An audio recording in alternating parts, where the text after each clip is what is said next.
Welcome back to a special edition of the No Further Comments podcast, aka the NFC.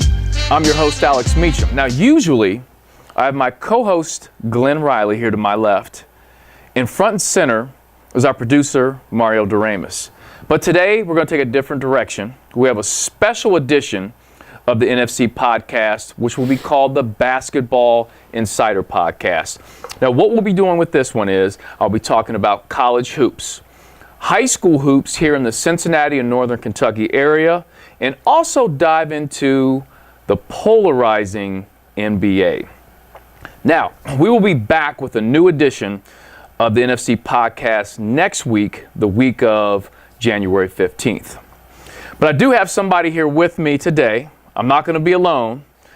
I have our intern, Will Sultan, who is a senior at Anderson High School and one of the better tennis players in the area. Is that fair enough, Will? Yeah, that's fair. That's good. Okay. How's tennis going? It's going well. Still got some visits left. Gonna hopefully figure out by April what I'm doing. Now you're going to Creighton tomorrow. Yeah. To look at school. Tomorrow. Yeah. They're playing McBuckets. They're playing Butler when I'm there. Oh yeah. Yeah. You gonna try to check that out? Hopefully, if I can find a way to get there. Okay. I'll find a way. Now explain to me. So the world of tennis, high school tennis. Tennis is just crazy in general in regards to other sports. Like you look at basketball, football. There's just kind of an order in which it happens for you to be ranked in those different sports. With tennis, it just seems like it's all over the board. Like you got high school kids that don't play high school tennis. Yeah. They're playing, internationally and all this stuff. Now, how do you fall in all that? There's a million different rankings, but after like a few years in like tournaments, you can separate yourself pretty easily from the not that good of players. Yep. Like the high school level isn't good. Usually, if you have a chance of playing college, you're going to be the best one by far at your high school, unless there's a couple kids. Okay. So I've separated myself, but now I'm trying to separate myself again to play at a good college. The rankings go on and on because there's Midwest, Ohio, the country, worldwide, but then there's one system that puts everybody on one ranking scale. Everybody that has ever played in a tournament in the world is called UTR, Universal Tennis Rating. Everybody's in the same ranking. Are you ranked on that? Everybody in the world, yeah. Are you ranked in the world? Well, everybody is. You're on a scale of 1 through 16. What are you ranked in the world? No, it's not like that. It's a number. What's your number? 10. You're 10? It's 1 through 16. And you're 10 of that. 16. 16 is like Federer, Djokovic, Murray, all them. Say some of the guys that play Division I at Ohio State are probably 14 to 15. And then lower end Division I might be around 10 through 13. Okay. All right, that's too complicated for me. I'm too dumb for all that. But let's get to a world that I know a lot about. And we're going to talk college hoops, NCAA. Now, Will, you did some research for me before we started here, and we looked at the rankings right now. As we talked about tennis rankings, let's talk about college basketball rankings of some local and regional teams. Let's start off with the Cincinnati Bearcats. What's their record, and what are they ranked in the country right now? UC's 14-2, and they're 14 in the country right now. Okay. And they've won their last 5 games in a row. Okay, all right. Xavier is 15-2. They're 4-1 in the last 5 games. They're ranked 10, but they just lost to Providence and dropped 5 spots in the rankings. Okay, at Providence. That's always a tough place to play. UK is 12-3, and they're ranked 21 right now. Okay. UK always is dangerous come March. They have a lot of young talent, but you always have to be worried when that young talent starts to figure it out. Okay, let's say you've got UC, Xavier, and UK. I think all 3 teams have a very good chance come March of making a deep run. Let's talk about 2 other regional teams here, Indiana and Dayton. Indiana is 9-7. They're not ranked, and they've lost to Fort Wayne 2 years in a row. Jeez. That's not good when you have an in-state team that usually the recruits want to go to IU, and if they can't go to IU, they go to Fort Wayne. Yeah. They also lost to Indiana State. Or Indiana State. Another school like that. Yeah. But you know what? Archie Miller is now the head coach of IU, and he used to be at Dayton. Yeah. He'll get that ship sailing in the right direction, and IU will definitely be tough to beat. UD's been struggling. They're 7-8, not ranked out also. Okay. They'll be fine. Anthony Grant has come over as the head coach of UD. Now, Anthony Grant has had a very interesting journey. He started, not long ago with the University of Florida. He was an assistant there with Billy Donovan. He went on to Alabama. Before he went to UD, he was coaching with Oklahoma City with the Thunder, Russell Westbrook and crew with Billy Donovan. He followed Billy Donovan there, and now he's at the University of Dayton where he played at, and I think he'll do a good job there because in college basketball, it's all about recruiting, and you've got to find the recruits in your area. There's a lot of talent in the Dayton area, and he's a very, very good recruiter. And I tell you what, there's one thing I want to say about the University of Dayton's fan base. They have some of the best fans in college basketball. If you ever get a chance to go to a UD game, I don't care if they're playing Duke or they're playing Fort Wayne, Indiana. They always have a packed house, and that group of fans are really into the game and cheering for their Dayton Flyers. Now, here's what I want to do. We talked a little bit about that. I want to talk about the top 5 teams in the country right now. There's a little bit of a shakeup in the top 5. Michigan State was number 1 prior to this weekend, but something happened on Sunday. They lost to the Buckeyes. Buckeyes killed them. Yep. By 16. 16 points, yeah. How about that? And my former teammate at the University of Cincinnati, Jermaine Tate, his son is one of the best players on Ohio State, Jalen Tate, but go ahead. And now Villanova snuck back to number 1. They were number 1 earlier this year. Okay. Yeah. Who do we have at 2? West Virginia. West Virginia with my guy Hugs. Now, they creeped up to number 2 because they beat Oklahoma. Have you seen this kid Trae Young play yet? Oh, I've seen him. It's incredible. He's incredible. Better than Curry. But I tell you what, I don't know if he's better than Curry, but he passes the basketball probably better than Curry. Yeah. And so one of the things I will say about Bob Huggins, the Bob Huggins coach team, and having the privilege and honor to play for a great coach like Bob Huggins, Bob Huggins' team is always prepared to play against a star player. And what I mean by that is when I was in college, we played Marquette.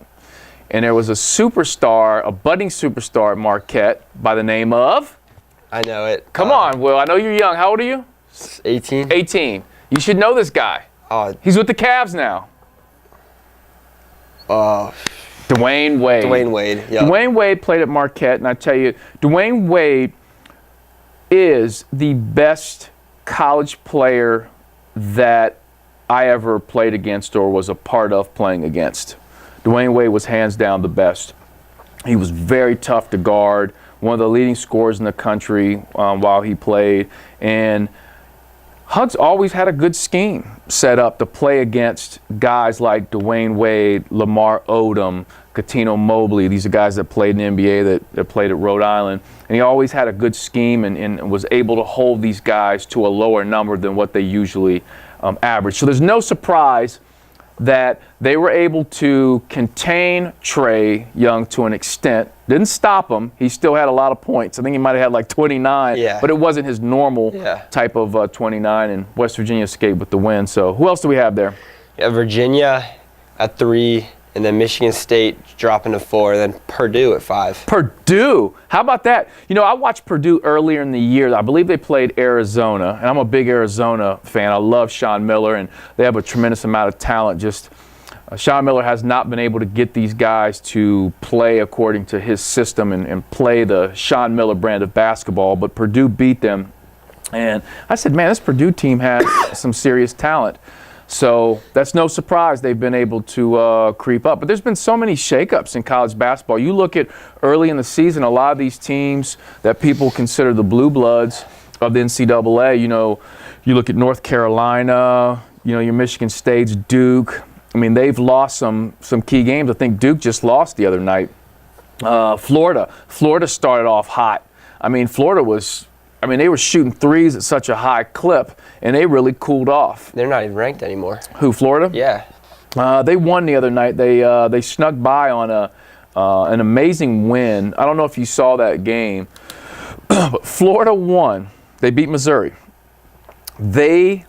The game was, I believe it was tied with time running out, okay? I'm talking about like 9 seconds left. Yeah. And Missouri called a timeout, set up a play. And as they were getting into their half-court set to score a game-winning bucket, they're throwing a pass from the wing to the top, and one of the guards for Florida, what they call Cheese stole the pass and goes all the way down for an uncontested layup. There wasn't even anybody even close. Then they threw it in. The guy missed the shot from that was I've not seen that happen. A team win so easily. I mean, this guy just ran through and stole the ball. It was pretty fun to watch. Me being a Gators fan. But that's the kind of the rundown of the top 5. I'm telling you what, that's going to change. That'll change by next week. Oh, yeah. And by March, we might see a totally different top 10. But what I want to talk about, what I want to dive into and get some of my notes up here, I want to talk about my Cincinnati Bearcats. All right?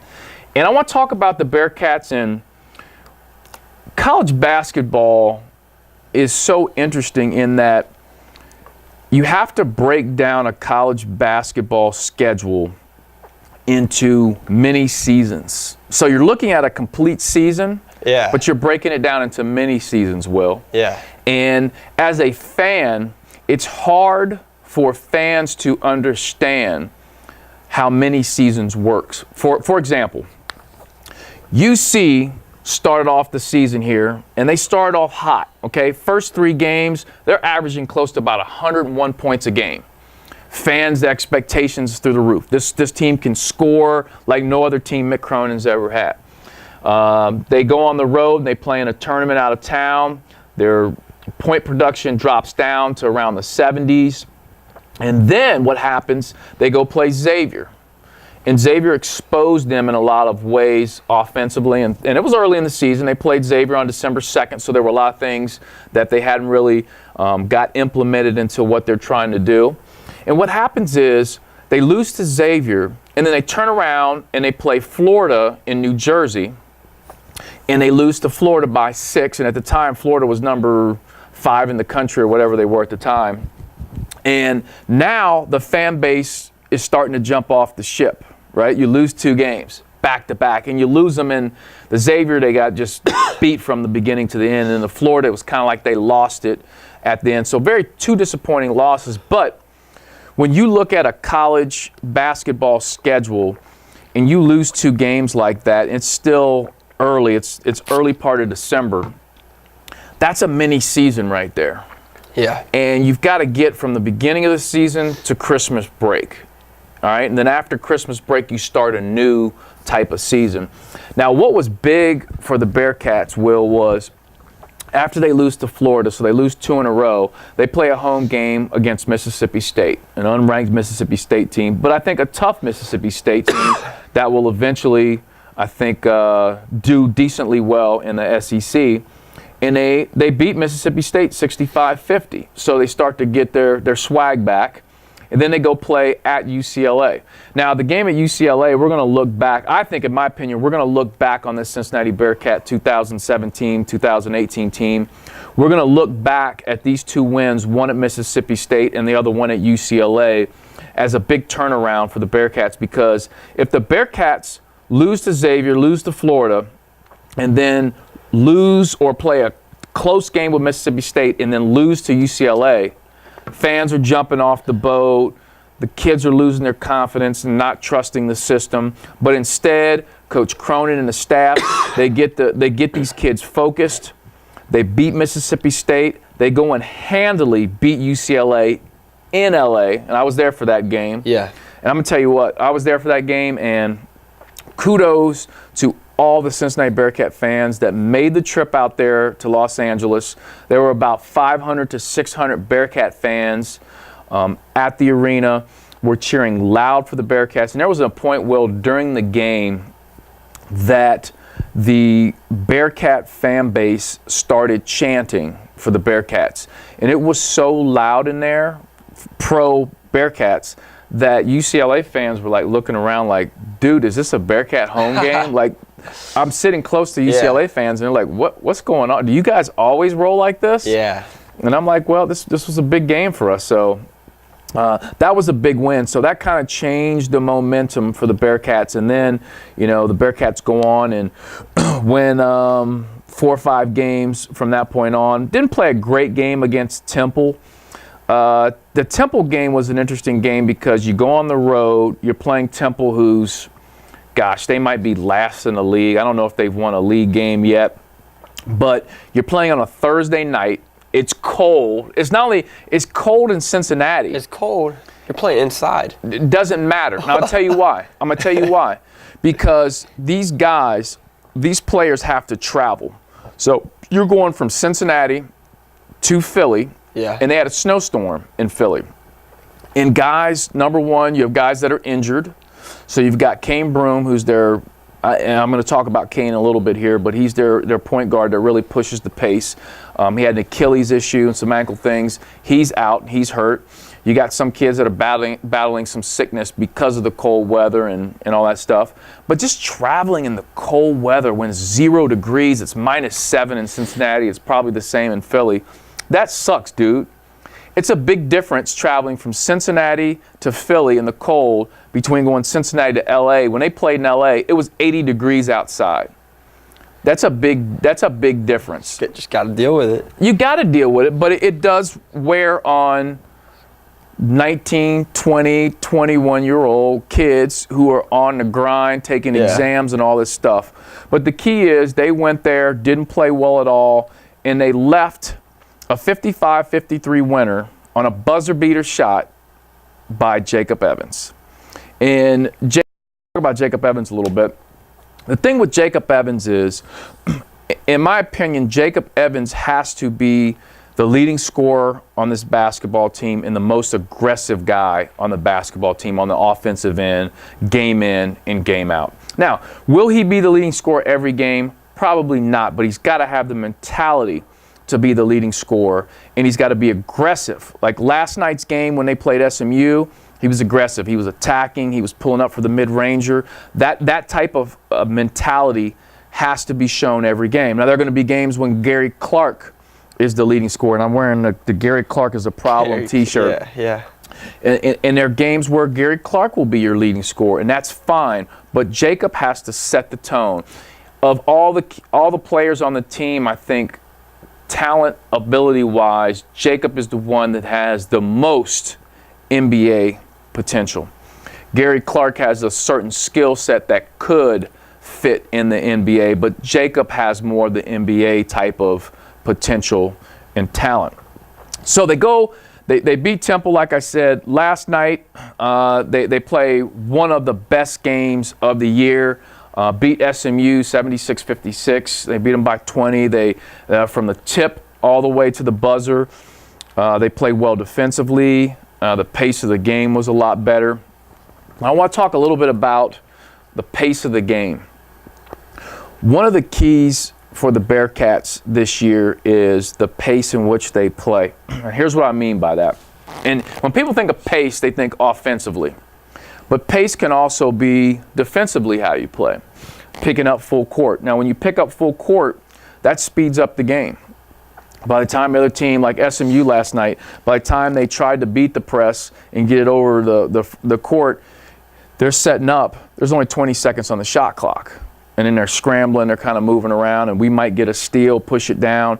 That picks up the pace of the game, and I think that's a style that we have to play defensively. Now, offensively, Kane Broome, who I talked about earlier, he's been hurt the last 2 games. He played last night. I think he played 12, 15 minutes, something like that. I don't have the stats in front of me, but when he played last night, you could see the energy and the pace of the game picking up, and that's something that the Bearcats need come March if they plan to be successful, because they have the pieces to be a fast-paced, exciting basketball team in March.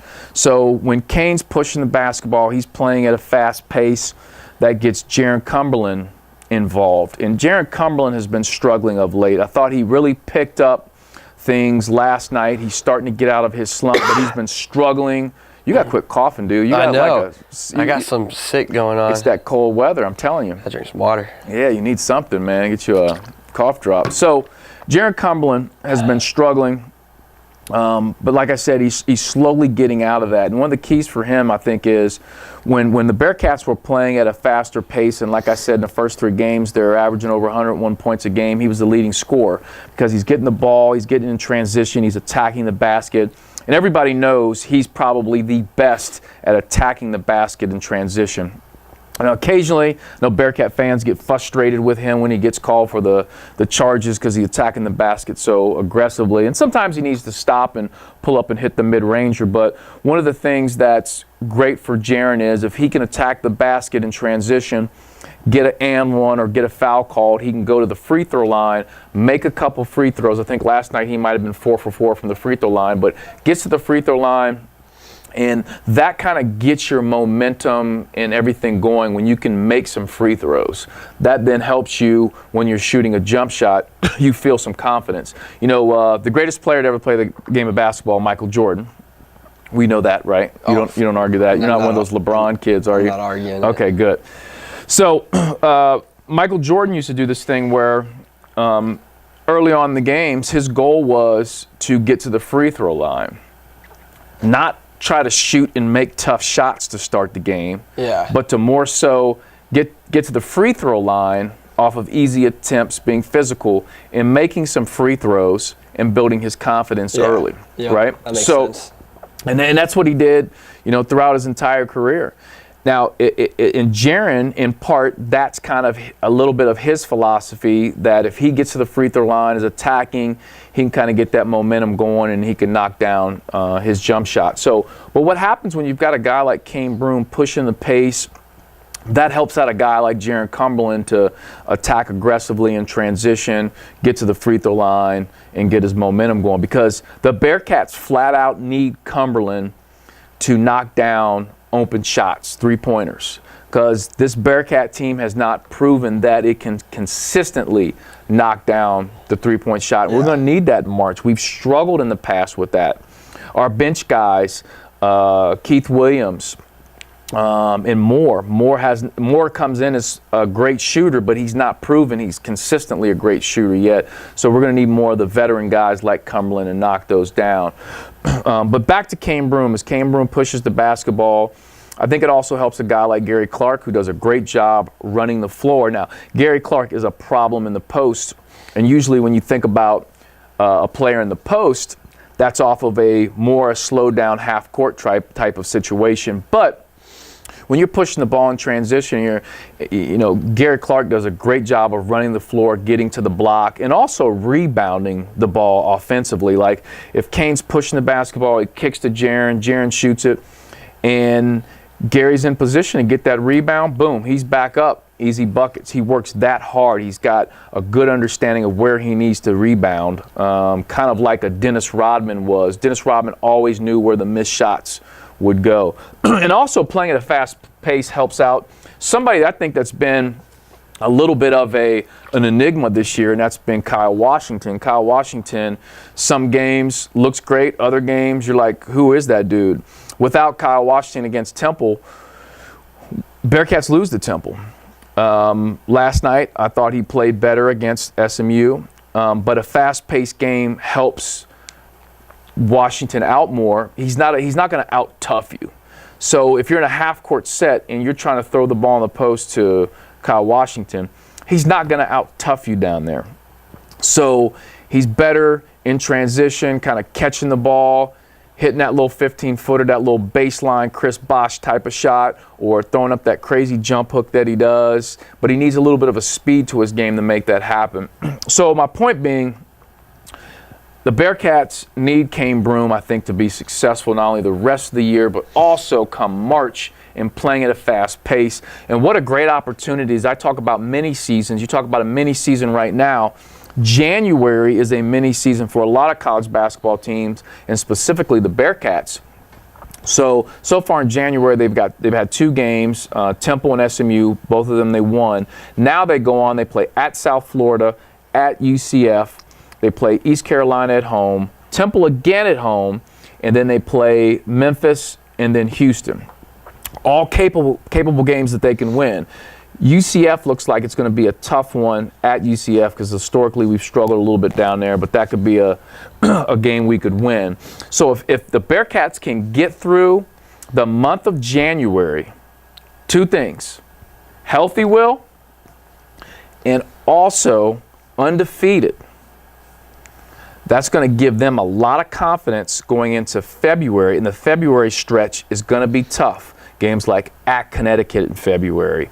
You play Wichita State at home. You go at SMU, at Houston, all places that I don't care where SMU or Houston are ranked. You go at an opponent's gym in February on a Thursday night. It's always tough. It's just college basketball.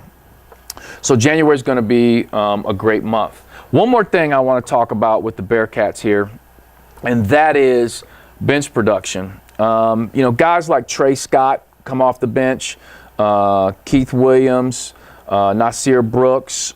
You've got more.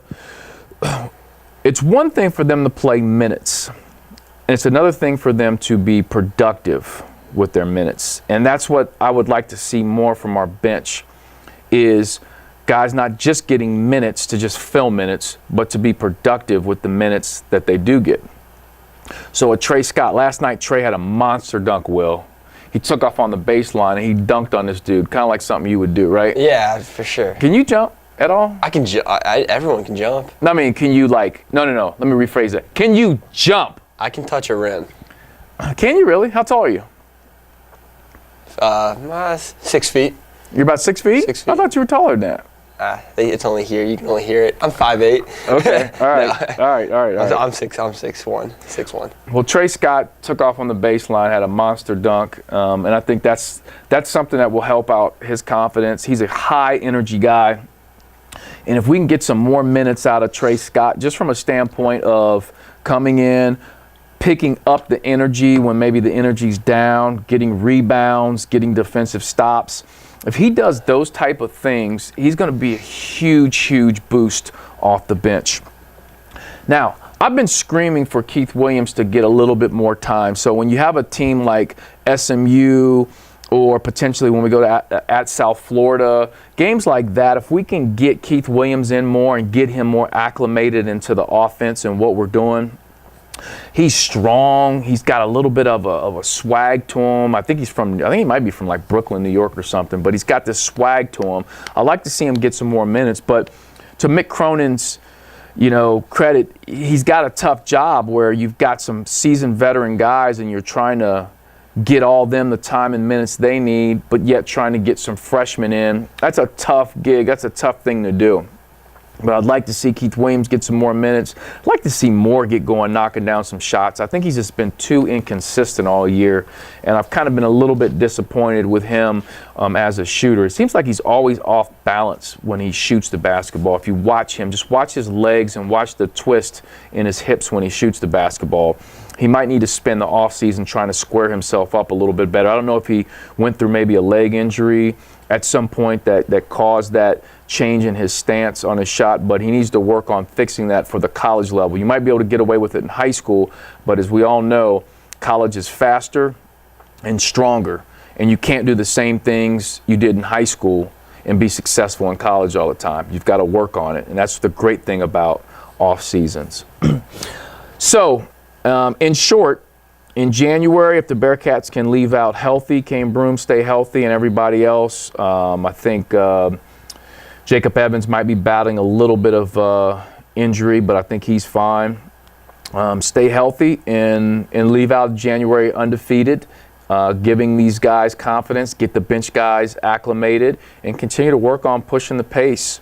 I look for our Bearcats I say our Bearcats because I'm making you a Bearcat fan. I see them making a big run come March. Now, have you been to a Bearcats game this year? I've been to one game. Did you go with me? Yeah, I went to the game. They played that technical team from Florida or something. Technical team. Aeronautical. What was it? They killed them by 60. Aeronautical. Something weird name. Did I take you to an exhibition game or something? That's what it was. Yeah. It was exhibition. They played I can't even remember. some NAI team. Yeah. NAI. Yeah. I do remember what you're talking about. Yeah. That's right. We did go to that game. All right. Now I want to jump into something that I'm definitely very passionate about, and that's local high school basketball. And don't get me wrong, I love my college basketball, But man, I love high school basketball here in the Cincinnati and Northern Kentucky area. And what I want to do first is I want to jump into the polls. Top 10 rankings in Northern Kentucky. Then I want to jump into the top 10 rankings in Ohio, Cincinnati area specifically, Southwest Ohio, broken down into divisions 1, 2, 3, and 4. So looking at Northern Kentucky, and we are in week 6 of high school basketball. Now, high school basketball goes by so quickly, and I think a large part of that is the Christmas break, New Year's, and all that stuff. You have kind of a little bit of a break there, but it goes by very quickly, and we're 6 weeks into it, and a lot's been defined already in these 6 weeks. So looking at Northern Kentucky, and Will, I don't know, I know nothing about Northern Kentucky high school basketball. Well, you about to learn. You're going to learn something today. The number 1 team in Northern Kentucky are the Cooper Jaguars. Cooper is led by a kid named Adam Kunkel, who's a Belmont commit. He's going to play basketball at Belmont. And if anybody in this area plays like Russell Westbrook, it is Adam Kunkel. This kid plays with a reckless abandon. He attacks the basket. He dunked on a kid named Andrew Brocksterman. I hate to call Andrew out like this, but he dunked on a kid from Elder High School named Andrew Brocksterman in transition. It's been the nastiest dunk. It should have made Sports Center, but it's been the nastiest dunk thus far of the high school basketball season. Adam Kunkel is a phenomenal player to watch, and he's the type of kid that can single-handedly lead a basketball team to a state championship run. If he gets hot, last year there was a kid named Jake Omer who played for Scott. And Jake Omer had a fantastic regular high school season, but they got to the state tournament for Kentucky, and he led Scott all the way. A very average, no offense to the other kids on Scott, but they were an average basketball team, and this kid single-handedly led them to the championship game in the Kentucky State tournament, and he just got on fire. And Adam Kunkel has that same type of ability. Number 2 in Northern Kentucky is Covcath. Covcath, it's between Cooper and Covcath last couple years, and specifically this year. Cooper beat Covcath earlier in the year in a tournament. I think Covcath was a little bit banged up, but I think they play this Friday. They play each other, so I think it's at Covcath. So that's going to be a big game. But Covcath is led by 3 guys in particular, all college basketball commits. Aiden Rusat's one. Aiden will be taking his talents down to Christian Brothers in Memphis. He's the point guard for the team. He's the heart and soul of this team. He plays fast, can shoot the 3, pull up for the mid-ranger. And what's interesting about Aiden is he's 5 foot, I don't know, maybe 5'8" on a good day, and the kid can dunk. He can really get up. He's pretty fun to watch. The other player, which is their normal leading scorer, that's C.J. Frederick. C.J. is committed to play basketball at Iowa, and C.J. is one of the better scorers in the Northern Kentucky area for sure. And then the third piece of this 3-headed monster for Covcath is Jake Walters, and Jake is the son of former Bengals player. And you're too young for this. Joe Walters. Joe. Yep, he's on a lot of commercials here locally on TV. I feel like I've seen the name or something. You probably have. He does some commercials for I think Goodwill.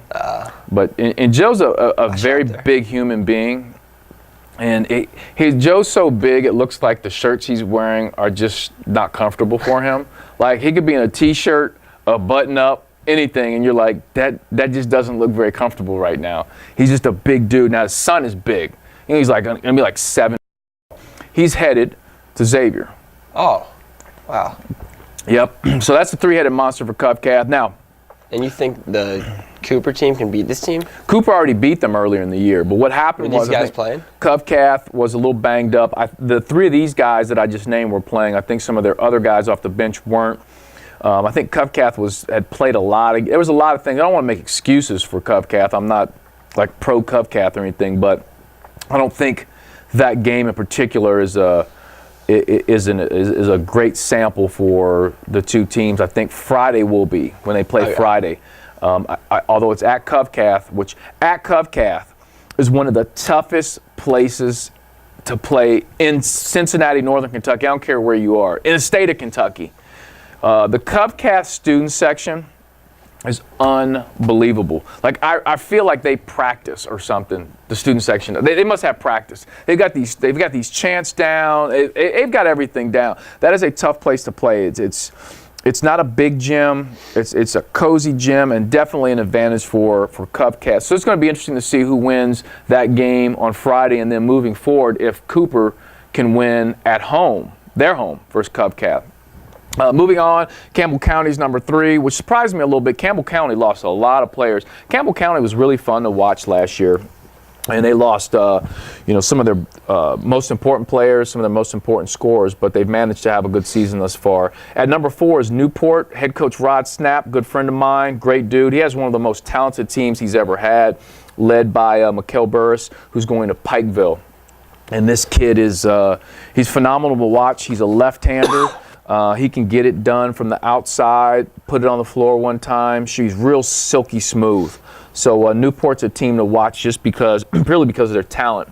At number 5 is Scott High School. Number 6, Newport Catholic, who historically Newport Catholic, NCC is always a formidable team.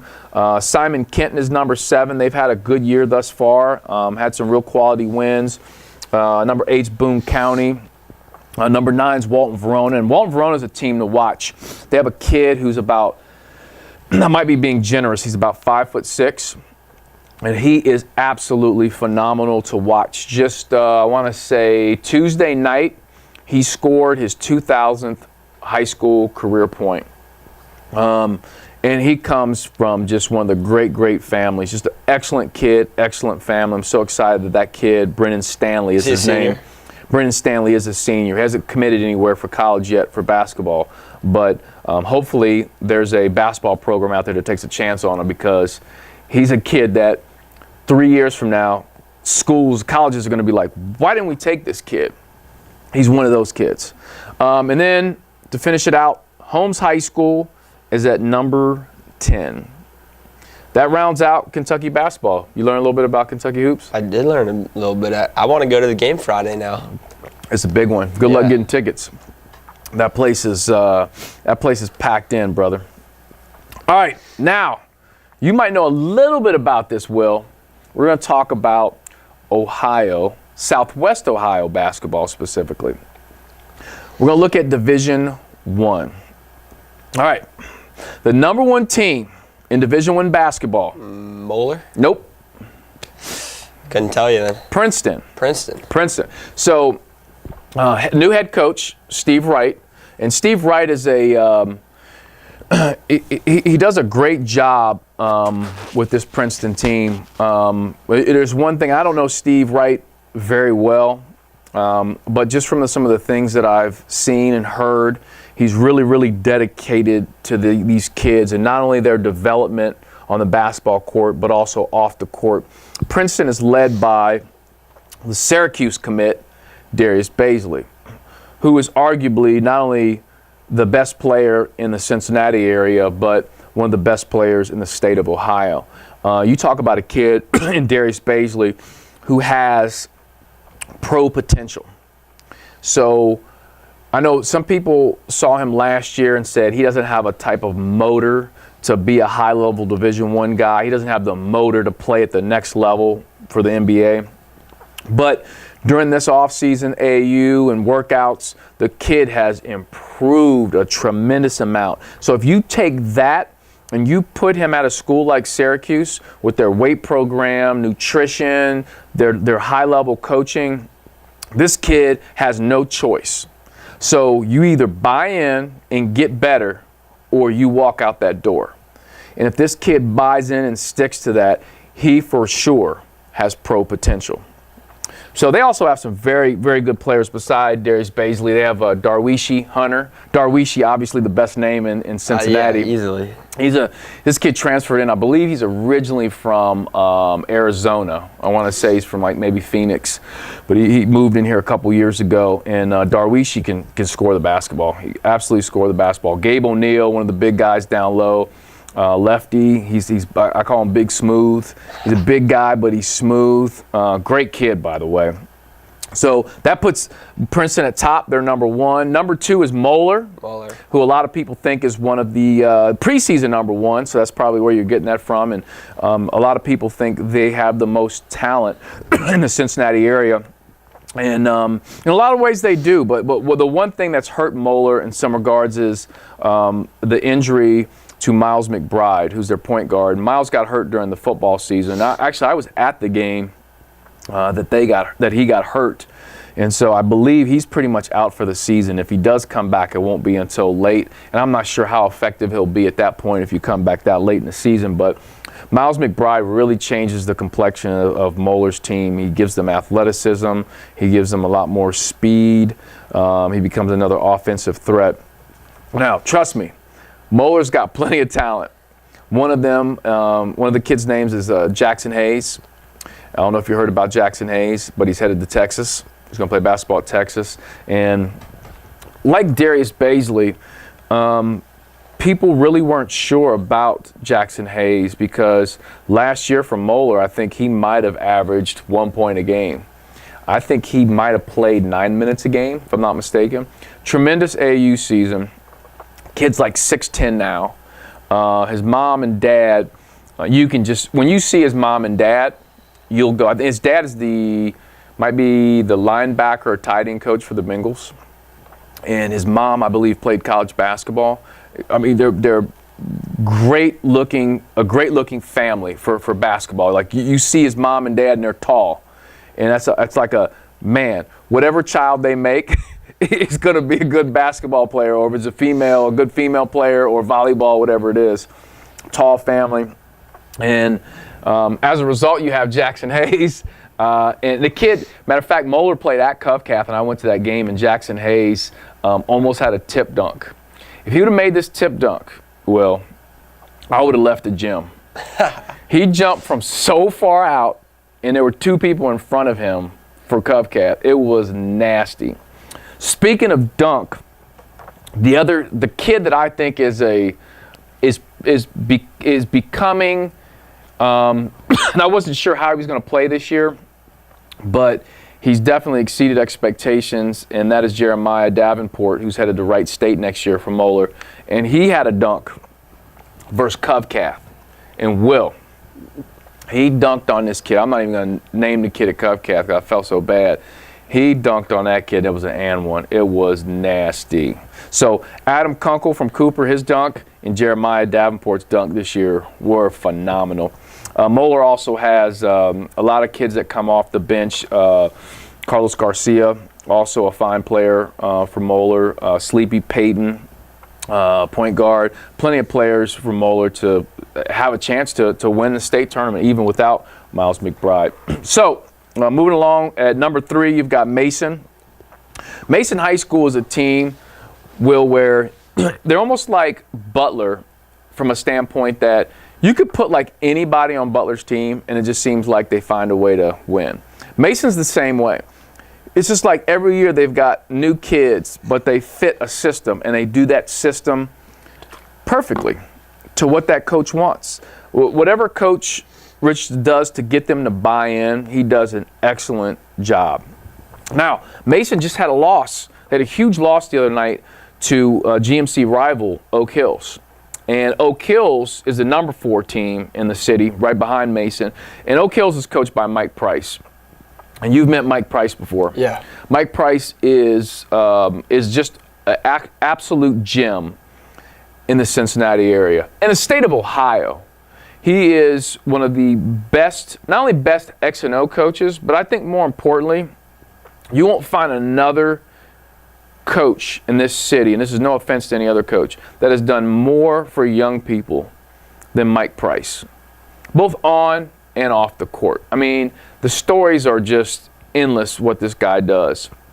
So there's no surprise that his teams do so well on the court, because he does so much for them off the court that they buy in to what he's doing. And Coach Price has these kids playing very well. I went to the game against LaSalle. They beat LaSalle, and then they turn around and beat Mason. They're playing very well right now.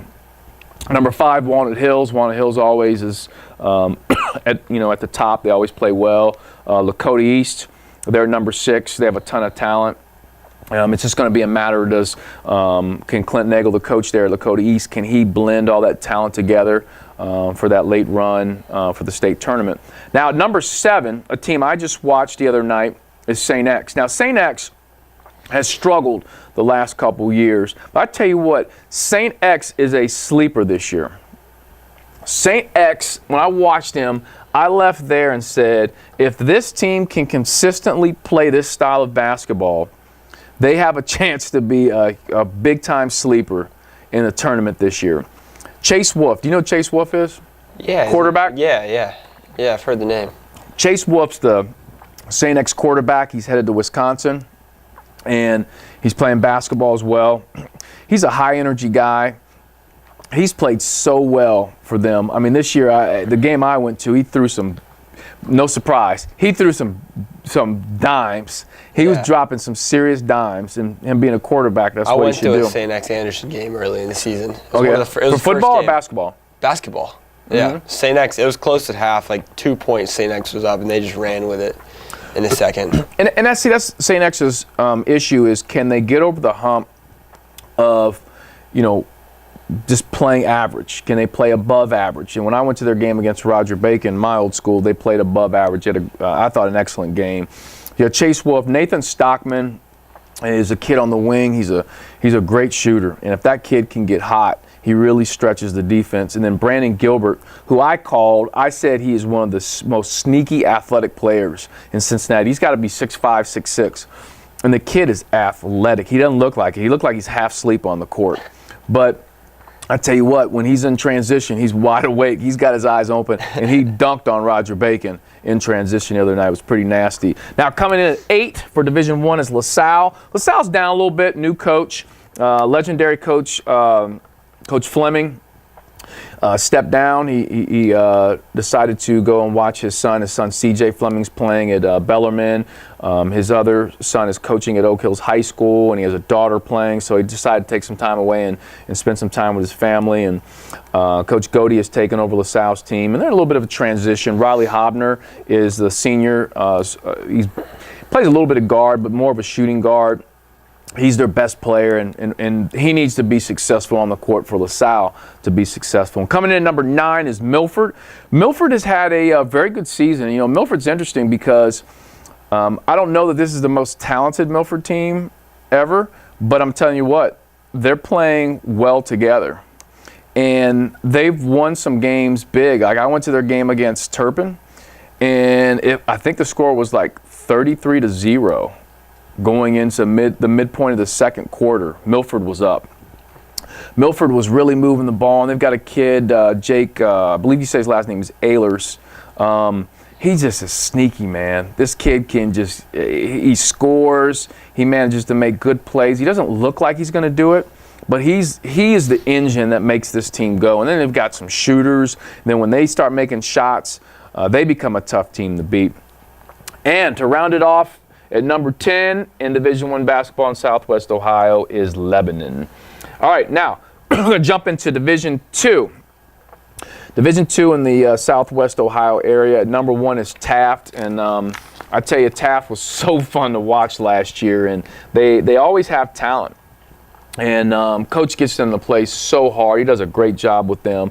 And if you can get kids with that much talent to consistently play hard, you'll be successful. And he's done so thus far. And number 2 is Hughes. At number 3 is Woodward. Woodward has a new coach, Jarrell Redden. Jarrell, I'm telling you what, this kid is I call him a kid because I've known Jarrell since he was 16 years old. And now he's the head coach of Woodward High School, which makes me feel like I'm getting older. I don't feel old, Will, but hearing things like this make me feel older. You don't have anything to respond to that? I don't have much to say to that. I understand. I expect you to go, man, you look so young, and no, nothing? You look young. There you go. Thanks, Will. That was forced. You didn't even mean that. So, Woodward has the most, let me say this. Woodward has the best athlete in the Cincinnati area. This kid on the football is a stud on the football field, and he's a stud on the basketball court. And here's the thing, Who is it? Jarrell. Jarrell's biggest issue, Coach Redding, is he has a tremendous amount of talent. He's got one of his guards, Cooper. He's definitely a talent. But like I was saying, Terry Durham is the kid I'm talking about. Terry Durham, on the court, off the court, football field, doesn't matter where he is a tremendous athlete. What year is he? He's a senior, 6'5", 215. I'm not sure where he's going for college yet. I haven't heard. But, man, he's one of the most talented kids, athletic kids in Cincinnati. Coming in at number 4 is McNick. Now, I watched McNick the other night. They played Baden. I'm going to tell you about McNick. McNick is led by Ryan Reedy. Senior Ryan Reedy. You know Ryan. Yeah, I know Ryan. Great kid. Yeah. Great family. Oh, yeah, definitely. And the thing about Ryan is, and I wish more coaches would do this, and some do. At an early age, when Ryan was young, they threw him to the fire at the varsity level. And they let him make mistakes, and they let him struggle. But they knew the end result, Ryan Reedy as a senior point guard, would pay off. Paying off. And McNick is one of the hottest teams in the city. They're playing great basketball, and a large part of that is due to Ryan Reedy. And also they start, along with Ryan, they start 3 other seniors. So they have 4 seniors starting along with the sophomore. But those 4 seniors have been playing together for a long time. And anytime you have that type of continuity, it's like you've got 4 guys who've been playing together for a long time that all get along. So they're willing to make that extra pass. So there's this old thing in basketball, and that is, don't look for the good shot, look for the great shot. And that's what McNick does, because they all trust each other. It's like, I got a good shot, but there's a great shot. And a lot of teams don't get that. And I think that's one of the reasons that McNick is so successful. And hats off to Coach Monahan for, he's a large part of that happening as a coach. Now, coming in at number 5 is Indian Hill High School, led by Colin Shaw. I'm just going to say this. I don't know the history of Indian Hill sports, but I don't think I've ever heard of or can remember, and I'm sure I'll get some sort of tweet or somebody to say something. Colin Shaw, who's a senior, will go down as the greatest athlete in the history of Indian Hill High School. And if somebody can find me someone else to argue this point, I would love to hear that. Colin Shaw, stud on the football field, stud on the basketball court, 1,000+ point career scorer on the basketball court. He's the heart and soul of this basketball team in Indian Hill. One of the better scorers, definitely in Division II basketball and in the Cincinnati area. So a lot of their success for Indian Hill depends on how Colin Shaw plays. I want to know, is there a better athlete to ever come through Indian Hill than Colin Shaw? That might be part of your research project. That sound good? Yeah, that sounds good to me. I went to the Indian Hill Anderson game last year. Did you? It was last year, though. Did you see Colin Shaw? Yeah, but my boy Drew locked him down last year. Hucks locked him down? Oh, locked him down. Wow. Did Anderson win? They lost, but I don't remember him having many points at all. Okay. Yeah. Well, he's a hell of a scorer. All right, coming in number 6 in Division II is Summit Country Day, and Summit Country Day always plays a great brand of basketball. One of the top teams in the MVC conference, always making a run in the tournament, led by Xavier Johnson this year. Coming in number 7 is Wyoming High School. Joey Edmonds, the point guard, is the leader of this team. Coach Edmonds, his father, does a great job. So Wyoming has a really big game this week versus Indian Hill. Aiken High School coming in at number 8. Roger Bacon High School, my high school, coming in at number 9. Roger Bacon's a little bit down this year. Coach Brian Neal does, an excellent job, and he's been so good for so long at Roger Bacon. It was just a matter of time before they had a season where they struggled a little bit, and this is that season. So I'm telling you what, these teams out here better take advantage of that now. They better get their licks on Roger Bacon, because Coach Neal is going to get that thing turned around. Number 10 for Division II is Fenwick. All right, now moving on to Division III. You ready? I don't know how much you know about Division III basketball, but you're going to learn today. All right, Division III basketball, number one is Deer Park. Deer Park has a tremendous amount of talent, Will. They might have the most talent of, anybody, just pure basketball talent of anybody in the city. A lot of talent. Head coach Steve Gentry, he used to be, he was a former Xavier point guard. And so Steve Gentry leading that charge right now. Purcell Marion coming in at number 2, led by Steve Kerr, the head coach. Steve Kerr does a great job, man. Talk about a smart dude. I've known Steve Kerr, Coach Kerr, for a long time. Scott Kerr. I keep Steve Kerr. Scott Kerr. I'm sorry. I'm thinking about the Golden State Warriors, like he's coaching Golden State and Purcell. Scott Kerr. Known Scott Kerr for a long time. Very intelligent guy. Does a great job there at Purcell Marion High School. They're number 2. Number 3, North College Hill. Shannon Miner is their coach. I grew up playing basketball against Shannon Miner. He played at Northern Kentucky University. Very high energy dude. I'll tell you what, if the kids on the court had as much energy as their coach, they'd win every game. Shannon Miner has energy. Coming in at number 4, Madeira High School. Jack Kravac. You know Jack? I've heard the name. Big Jack Kravac, football star. He's headed to Purdue. Yeah. To play football. Now, Jack Kravac recently just scored his 1,000th point on the basketball court, which is, I think, in this day and age, is pretty unique when you have a big guy who doesn't have the ball in his hands coming up and down the court to score 1,000 point. Means a lot because the point guards have to throw him the ball, and he has to go score. And I don't know how much high school basketball you watch like I do, but point guards and guards just don't throw the ball to the post as much and as well as they used to. So you don't see as many 1,000 point big men scores. And hats off to Jack Kravac for that. Number 5 is Reading High School. Number 6, Cincinnati Country Day. Cincinnati Country Day is having a very good season. Number 7, Cincinnati Christian, another team is having a surprising season. They're doing very well. Number 8, Marymount High School. Marymount's led by Charlie Tripp. And Marymount's not big, doesn't have a lot of size. I watched them early in the year. They played Seven Hills High School.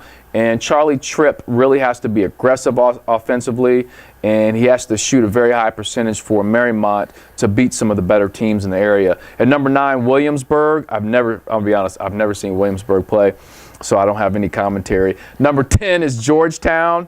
And then tied for 10, too, is Middletown Madison. That's Division 3 for you there. There's some big games, and one thing I want to jump to real quick, and I'll end it here with high school basketball. There's some big games coming up this week, and when I do this podcast again, when we do the Basketball Insider podcast specifically, I want to talk a little bit more about the conferences, the leagues, and where people stand. There's some big games. Deer Park, who's number 1 in the CHL, plays Indian Hill, who's number 2. So that's both teams undefeated in the league, so that's going to be a big-time matchup. Also in the ECC, and I want you to give me your commentary on this. In the ECC league, Anderson and Turpin, the big backyard rivalry here in Anderson Township, where we are right now recording this, they play this Friday. Are you going? Yeah, I'm for sure going to that one. Are you going to be in the student section, shirt off, painted chest? Oh, yeah, you'll see me. I'm not going to the game, but... You're not going to it? No. Oh, you're going to a game this Friday? I am. Yet to be determined. Okay. I can't say yet. Well, Anderson Turpin's always a crazy rivalry. What's the theme? I haven't heard yet. I've not heard the theme yet. You should be in charge of coming up with the theme. My friends do it. I have a couple friends that run it, but they'll let me know and figure it out. So you're going to be shirt off, chest painted. Everything. Wearing like one of those like tribal heads. Yeah. Yep. I could see you doing it, but you have to be in the front row. I'm always in the front. I'll get that for sure. I don't expect. Will Sultan is not a second, third, or fourth row guy. You're a front row guy. Would you agree? I'd agree to that. Yeah. Okay. Yeah, that'll be they're not like amazing teams, but it's a good rivalry. And that's a very good point. And, Anderson has struggled this year. Turpin has struggled. Yeah. Turpin has a new coach in Josh Slonim, who I've known for a long. Jarrell Redden's the new head coach of Woodward. I've known him since he was 16. I've known Josh Slonim, the new head coach of Turpin, since he was 15 years old. So great to see these guys, these young guys that I've known that have come up And Josh, Josh went to Turpin High School. It's great to see him coaching. They've struggled this year. Yeah. But he has some young talent. Man, that he's going to, I tell you what, in a couple they have years. a freshman starting. They do, Jackson Holt. Yeah. And I'm going to tell you what, in a couple years, people are going to be talking about Turpin High School basketball and the job Josh Sloan's doing. He's got some great young talent. But like you said, when Turpin and Anderson play, I don't care if it's everything goes out football, the window. it goes out the window. Yeah. It's just a great rivalry. Yeah. Everyone in the township's there. Yeah. Will Stolten's in the front row, who, by the way, Will told me before the podcast that he was better looking than Justin Bieber. Did you not say that? It didn't go quite like that, but But at the end of the day, did you say that? Okay. Yeah, I said that. Maybe what we need to do is post a picture of you Side by side. and then a picture of Bieber and let the people vote. That's fair. I don't have a vote. I'll put it up. You think you will win? Well, that's me versus celebrity. That's tough. You gotta look, and you gotta go. He's not a celebrity. Justin Bieber. You gotta throw that out the window. The celebrity part. All right, so moving along to the GCL.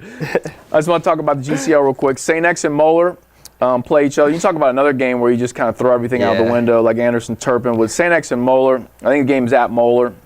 Like I said, St. X is a sleeper. St. X gets hot. Chase Wolf starts throwing some great passes and dancing, and next thing you know, it's a close game. And one thing with the GCL game, it's almost like one of the old school Big Ten football games. It's a grinded out game. It's not high scoring, a lot of half court sets. Each coach trying to outsmart each other with great plays. That's what you're going to get. It's going to be packed in there. Both student sections making fun of each other and talking about, the kid on the one kid's on the free throw line and they're making fun of whoever he goes out with or whoever he dates and stuff like. You know what I'm talking about. I know what you're talking about. Yeah, you probably For sure. You probably will do that against Turpin on Friday, right? Yeah.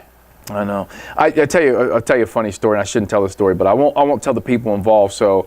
Moeller and St. X were playing each other. This might have been 8 years ago, and I was at the game, and a kid from St. X was on the free throw line, and the Moeller student section is behind the basket, both baskets. Yeah. But so the St. X kids was shooting a free throw, and the kid shooting the free throw, they had some students snuck in a cardboard cutout of the girlfriend that just dumped the kid at the free throw line. So his girlfriend dumped him like right before the game, and somebody printed out a cutout of his girlfriend and held it up while he was shooting a free throw. That's great. And I was like, who's the girl? And somebody was like, yeah, he just got dumped. And I was like, that's research. That's awesome. And that is execution. Yeah. I love that. And it's me. I love that kind of stuff. You need to do your research on Turpin. Yeah. All right. And then in the GMC, big game tomorrow night, Tuesday. Princeton, #1 team in the city, travels to Mason. That's going to be a great basketball game. And you talk about two totally different styles. Princeton's a little more upbeat. They like to get down the court, dunk it on you. Mason's going to be very deliberate running their stuff. That's going to be a great game. Also some big games. The MVC Conference in the Scarlet Division, Summit, who's always one of the best teams in the MVC, will take on Seven Hills from the Gray Division. They play each other. I believe the game is at Summit, so two of the top teams in the MVC League. So we'll have to revisit where teams are at that point. Now, I want to jump into our final topic. We're covering a lot of basketball here, okay? You haven't coughed in a while. I've been trying not to. I'm proud of you. All right. So I want to talk about the NBA. And you can't talk NBA without talking Big Baller Brand. Exactly. And we're going to get to that. But in order to talk about Big Baller Brand, we have to talk about who is going to be the Rookie of the Year. Now, I made a prediction at the beginning of the year that Lonzo Ball would win Rookie of the Year. And here's why I predicted that. And I'll tell you why I think I was going to be right and then why I'm wrong. I looked at it from a standpoint that here's a kid of all the rookies that come in that could come in and be the closest to averaging a triple-double. Now, the kid doesn't look to be a 20-point scorer game. But if he can average 10 to 13, come in and get 10 assists a game, and the kid can, I don't care what you say about him, he can flat out rebound the basketball. So I'm looking at it. If he does the rebounding and assist at a high level, and he just gives you 10 to 13 points, you're talking about a kid that's close to averaging a triple-double as a rookie. I'm thinking to myself, that's rookie of the year, right? That makes sense. However, he's struggled offensively. I don't think he's playing at the speed. He slowed the ball down a lot. Compared to what he did at UCLA, he gets the ball out of his hands too quickly sometimes. I think he's trying to get acclimated to the NBA game. It's going to take him a while. But with that being said, there's been some other players in the NBA that have been worthy of the Rookie of the Year. And I'm going to mention somebody in a second here. Well, I'm going to let you jump through some statistics. I'm going to talk about a guy who many will say should be the Rookie of the Year, but I'm going to tell you he should not count as the Rookie of the Year, and that's Ben Simmons. Why shouldn't he count? Ben Simmons, and this is my theory, and there are people that disagree. The majority of people will disagree with me. I know if Glenn was here, he would disagree. That is, Ben Simmons was hurt last year, so he didn't play. But he's in the NBA system. He takes advantage of their weight training, their nutritionists, their coaching. He learns their system. He is there for an entire season and an entire off season. So you've got a kid like Tatum, Donovan Mitchell, Lonzo Ball, Lowry from the Bulls. So you got all these guys who only get an off season. Yeah. And then they're right into the game. Now you got a guy who's had a season and an off season. I can agree with that. He was with the players too. He learned from them. Yes. I don't think now. I don't want to take away from a great season. I am pro Ben Simmons. I was screaming Ben Simmons is going to be a great NBA player when everyone else said he was a bust. But it's not a true rookie. I don't think he's a true rookie. Yeah. You agree or disagree? I agree with that. Thank you. I appreciate that. All right. No problem. Let's go through some statistics, Will. All right. What do you want me to start with? Ben Simmons? What's Ben Simmons doing? 16.9 points per game, 8.4 rebounds, and 7.4 assists. That's solid. He'd be the closest to a triple-double. That's solid. All right.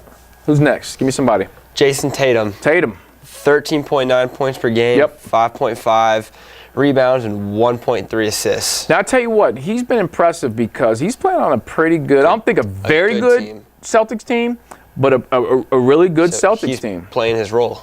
He's playing his role, and he's still putting up good numbers. I don't know if he's Rookie of the Year, but that's some people's pick. Who's the next one we got? Donovan Mitchell. Donovan Mitchell, surprise. The most points per game of all the rookies with 18.5. Yep. 3.3 rebounds and 3.4 assists. Yep. It's impressive with his point production. He's obviously come on, and people didn't really I don't think he was in anybody's Rookie of the Year preseason pick, right? Okay. Who else do we have? They got Lowry Markkanen. Lowry. He's got 15, 7, and 1. Now, I went, earlier in the year, I can't remember what month it was.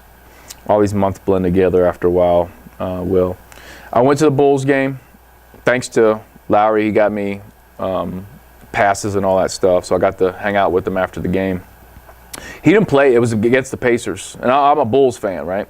So he didn't play particularly well that game. Matter of fact, game-winning shot, like time running out with like 1 second. They passed to him. If he'd hit the three, the Bulls win. He missed the shot. But he's had, I think, a very good season.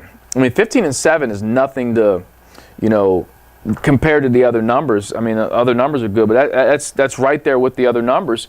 But I think he's had a season that some people didn't pick he would do that well. Some people thought he was going to be a little soft, but Duke can play, man. He's a big kid. And I tell you, he's going to be a force here next couple years. I don't think he's Rookie of the Year. I think he'll be definitely a force. And then you got the two Lakers players, Kuzma and Ball. Kuzma is 17, 6, and 2. Kuzma has been the surprise. Yeah, big surprise. Of all the rookies. Now, I might be a little bit biased in this situation because I'm a born-again Lakers fan.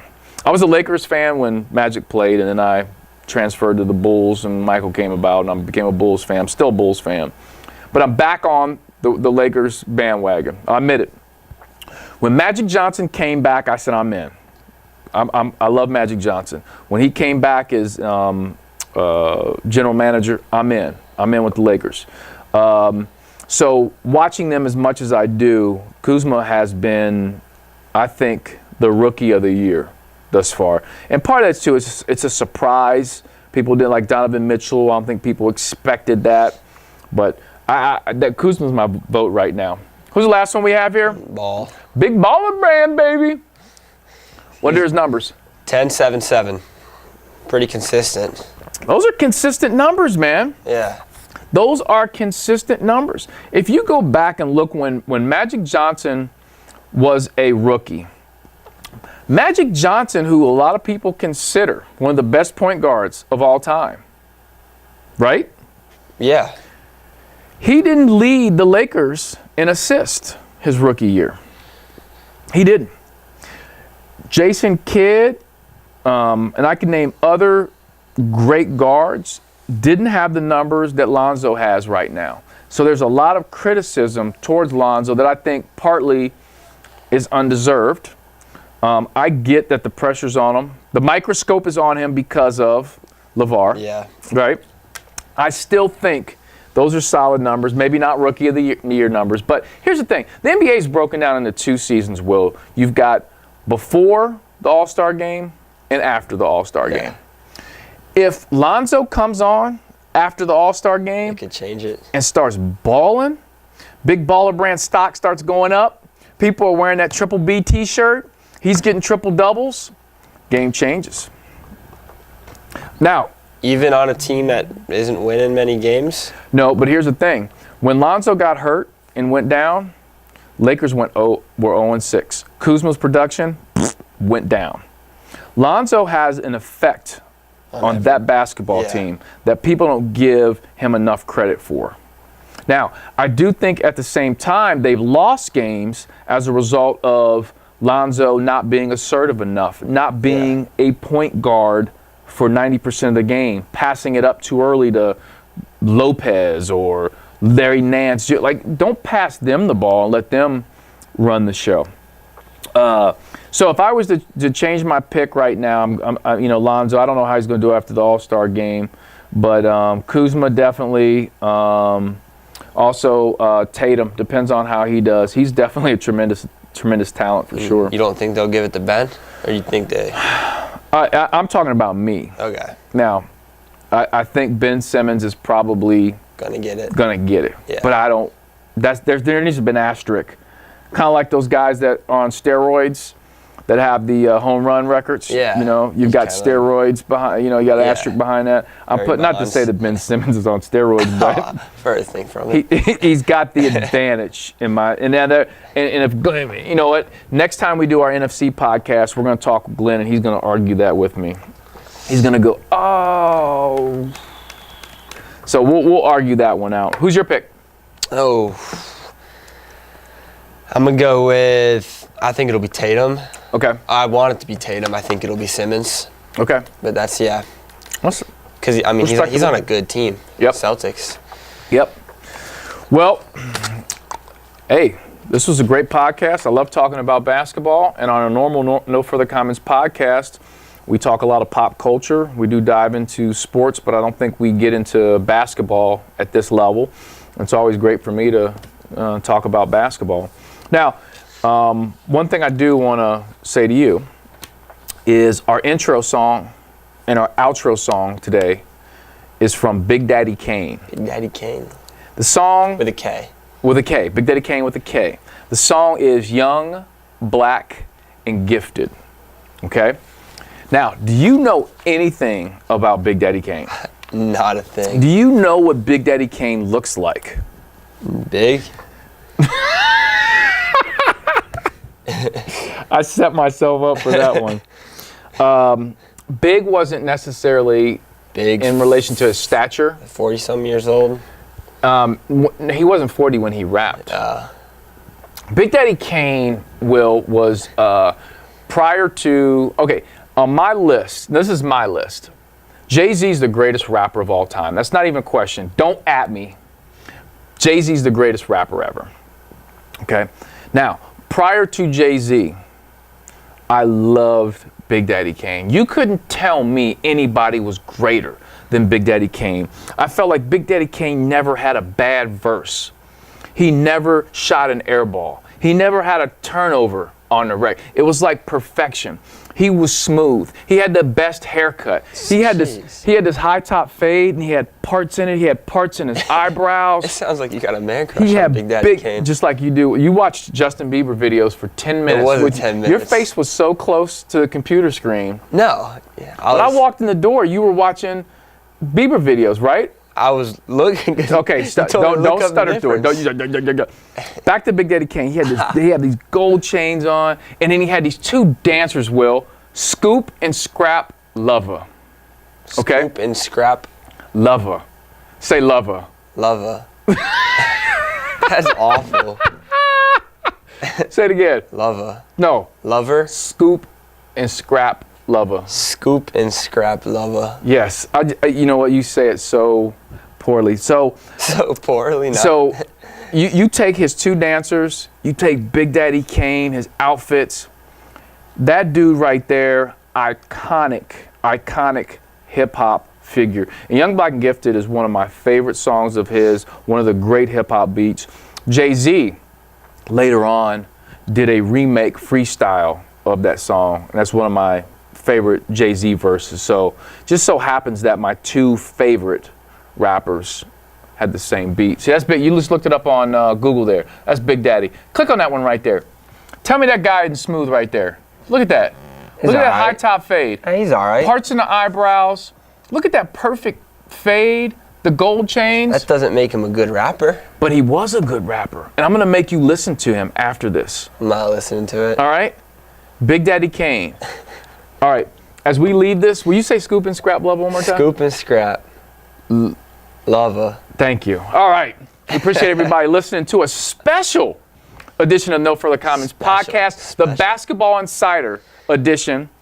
I'm your co-host, Alex Meacham. We have our intern, Will Sultan. Will, thank you.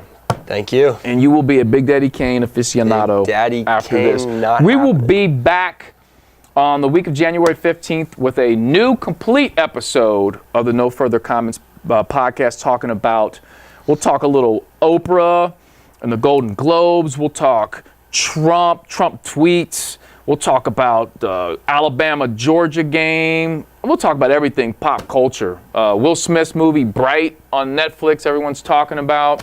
Lil Wayne's god-awful mixtape, The Dedication 6 or whatever that is. He needs to hang it up. Eminem's horrible album, Revival. Yeah. Jeez, they need to bury that one. I don't like it at all. It's I gave it a try. I listened to the whole thing, and I just couldn't find songs I like. That's an air ball. That's like shooting 3 air ball free throws in a row. That album was enough. I don't have any more. Let Big Daddy Kane come in and ride out. Thanks for listening to Another episode of No Further Comments podcast, the Basketball Insider edition.